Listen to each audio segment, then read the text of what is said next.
All right. So second learning objective, to understand the electrical properties of the heart. Okay. How does the energy, that is the action potential, actually move through the heart and result in the rhythmic heart rate or the rhythmicity of the heart? So the conduction system of the heart requires us to talk about two types of cells.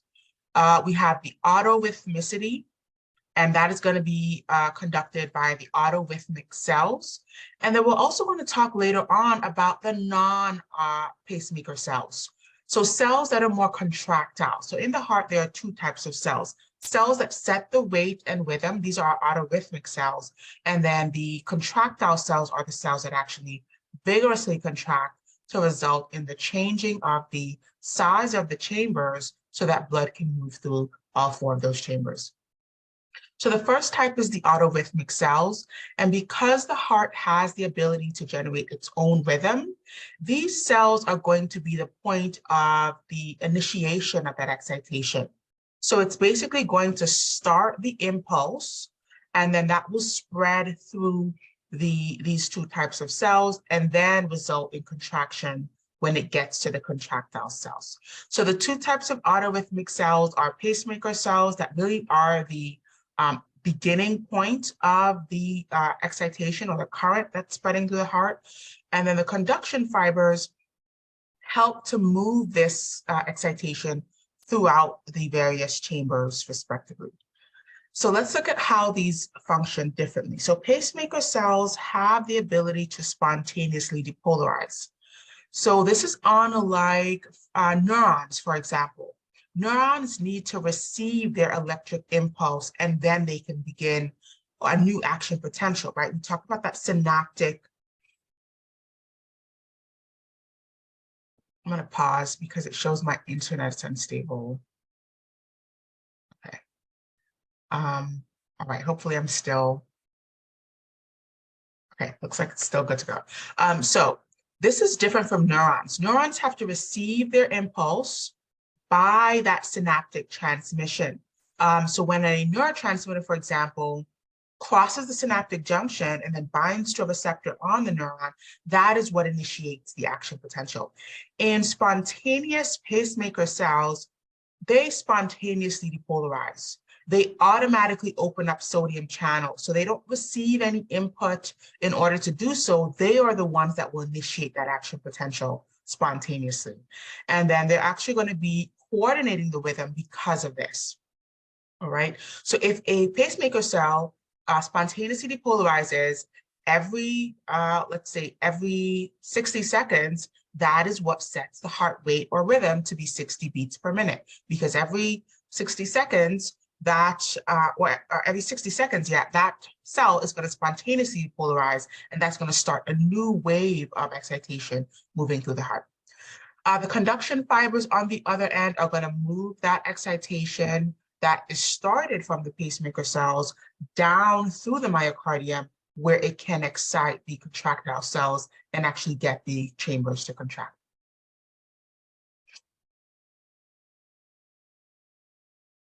Okay, let's identify the pacemaker cells versus the conduction fibers. So pacemaker cells are going to be the SA node or the sinoatrial node. These actually form the region that's called the pacemaker of the heart. And then another group of cells that fire a little bit slower, but also have pacemaker ability are the atrioventricular cells or atrioventricular node, or also referred to as the AV node. So the SA node is going to then send impulses to the AV node, and both of these cells will also have their own ability to generate action potentials as well. The conduction fibers will receive impulses from both of these pacemaker groups. So this includes the internodal pathway. And because we have two nodes, SA and AV, we have an internodal bundle of conduction fibers that actually helps the SA node to communicate to the AV node. Then we have the bundle of His, which is going to communicate down to the ventricles. And then we have the Purkinje fibers, which is going to communicate up through the ventricles. So all of these conduction fibers, don't have necessarily pacemaker ability. They don't spontaneously depolarize, but they can take that excitation from the pacemaker groups of cells and conduct that throughout the heart. Okay, now if we compare the weight of our different autorhythmic cells and conduction fibers, we'll see that the SA node has a firing weight of about 70 to 80 action potentials per minute. This looks very close to what our resting heart rate is, okay? And this makes a lot of sense. If the SA node fires, right, 70 to 80 action potentials per minute, that means we can have 70 to 80 beats per minute, and that is what our heart rate looks like at rest. If we look at the AV node, it's slightly slower, so it's about 40 to 60 action potentials per minute. This is why when someone has, let's say you have a failure of your SA node, the AV node can take over, but it's going to give you a much slower heart rate, a state that we know as bradycardia, right? Very slow heart rate.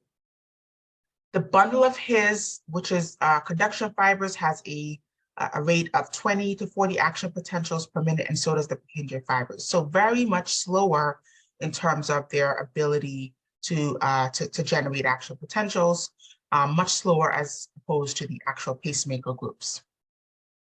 Now, cardiac cells are going to be linked together by structures called gap junctions. And the gap junctions is what allows this potential to spread as well from one cell to the other. So it's going to allow for this rapid depolarization that helps the pacemaker cells spread this excitation to the conduction fibers and to the contractile cells very quickly. All right, and as we can see here, the fastest cells, which are the SA nodal cells, they are going to generate or set the rate for the rest of the heart, which will, conduct more slowly. And I want to say that if you took a group of SA nodal cells and my connection, oh, there we go. You took a group of SA nodal cells and they were not in the body. You put them in, let's say, a petri dish, and you counted how many action potentials they generated per minute. This would look more close to 100 action potentials outside of the physiology of our body. But because SA nodal cells are under the influence of the autonomic nervous system, and because we talked about this earlier, the parasympathetic nervous system slightly predominates the sympathetic nervous system, which means that the heart is slightly under a slowed influence, when compared to the sympathetic nervous system. And so that actually kind of dampens this rate to about 70 to 80. But these cells exogenously on their own would actually be at about 100 action potentials per minute. But inside our physiology, that predominant parasympathetic nervous system tones this down to be about 70 to 80 when we're at rest. Now, the spread of excitation is what helps the atria to contract and then the ventricles contract. That's really important because blood has to leave the atria and then move down into the ventricles. We never have all four chambers contracting simultaneously. It's always both atria, that blood moves down into the ventricle, and then both ventricles, and that blood can move out into the respective arteries and go into the various circulatory systems.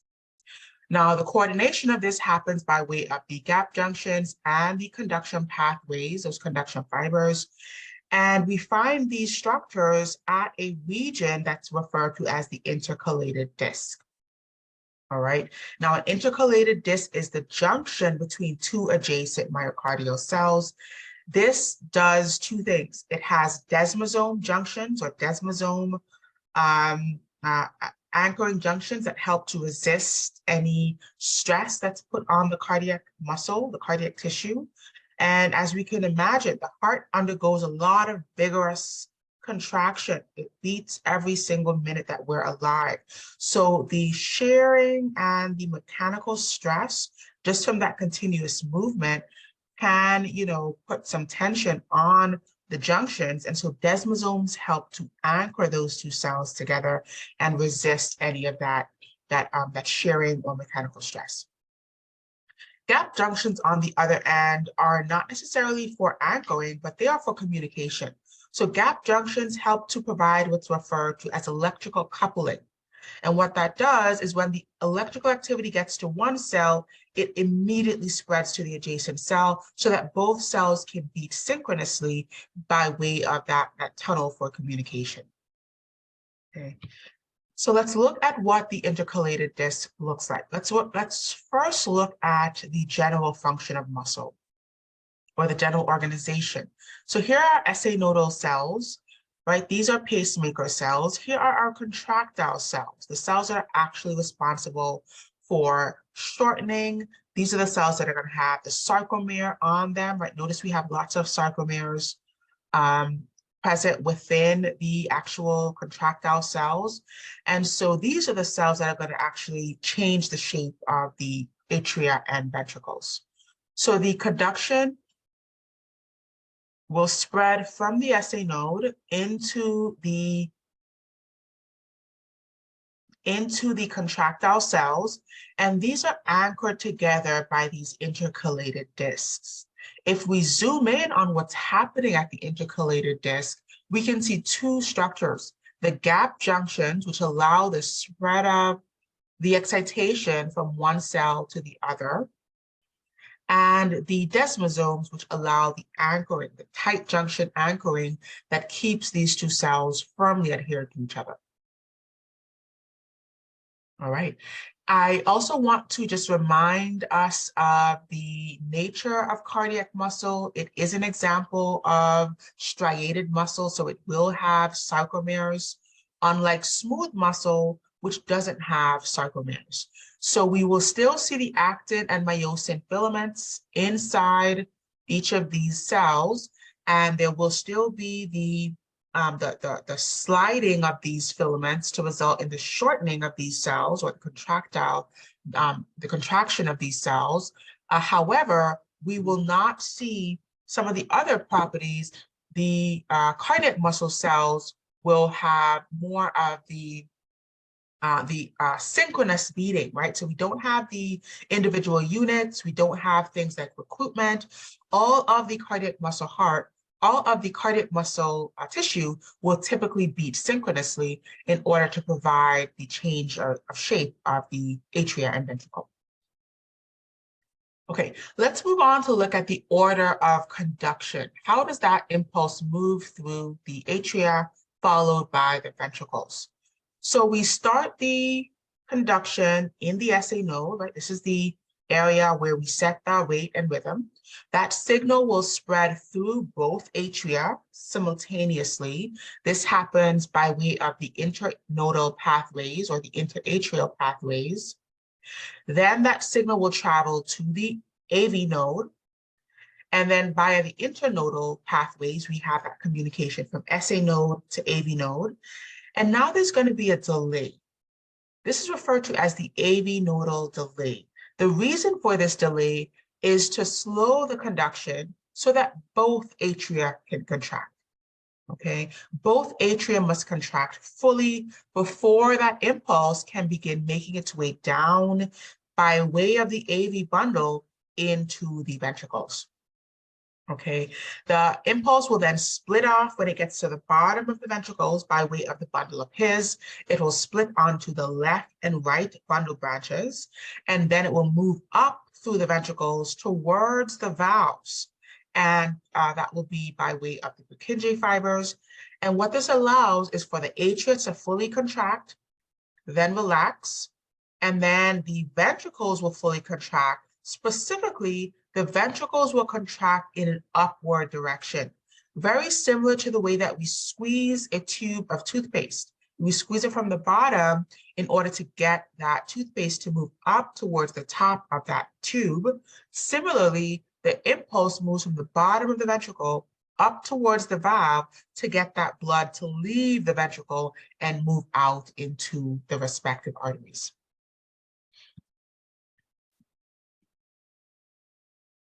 All right, here's a drawing that I did, and I'll share this afterward, but just to describe that and illustrate that and kind of visualize what's happening.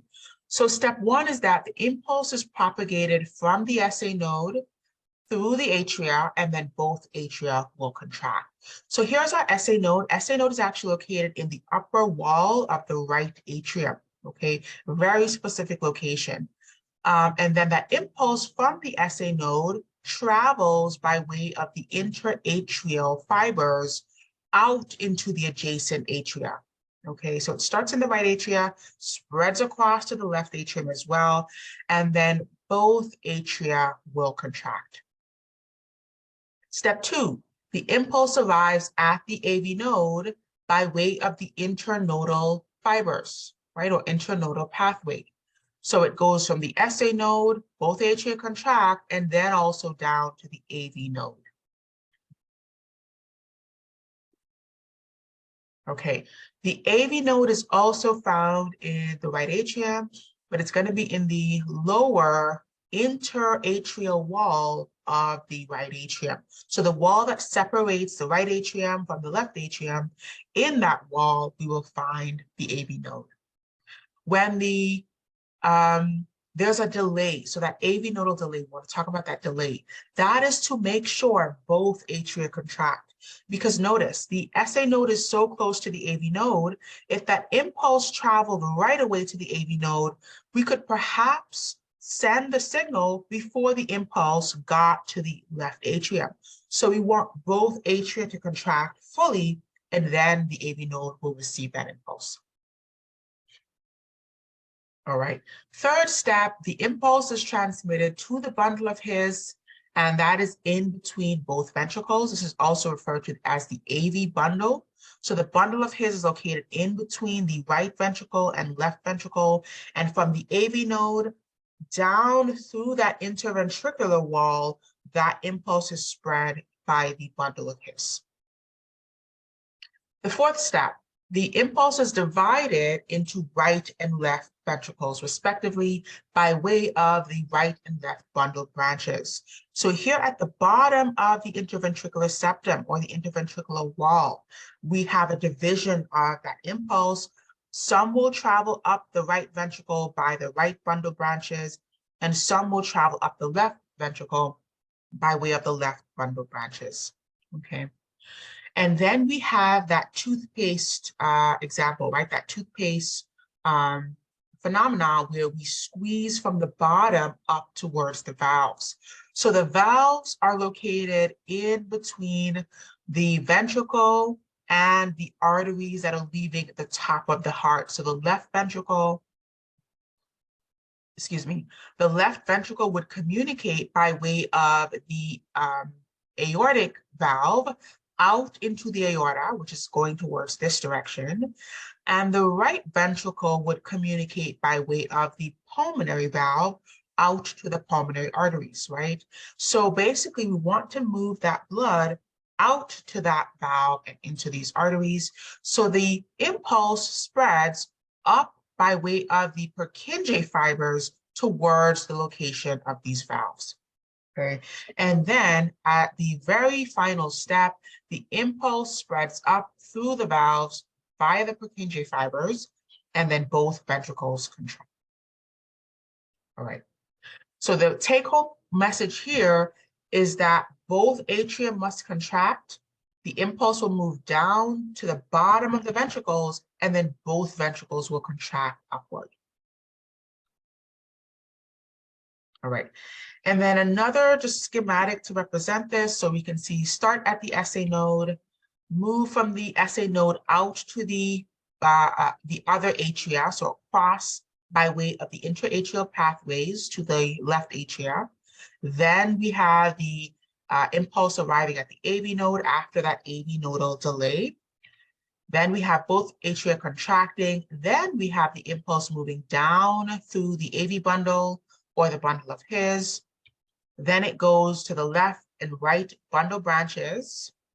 Then it goes up by way of the Purkinje fibers. So notice where the Purkinje fibers connect. They connect to the papillary muscles that are actually reaching up towards the valves. So as that impulse spreads up, the chamber is going to contract from the bottom upward, and blood will be squeezed out into the corresponding valve. So it's going to squeeze out into the atria, or into the aorta, excuse me, and squeeze out into the pulmonary artery.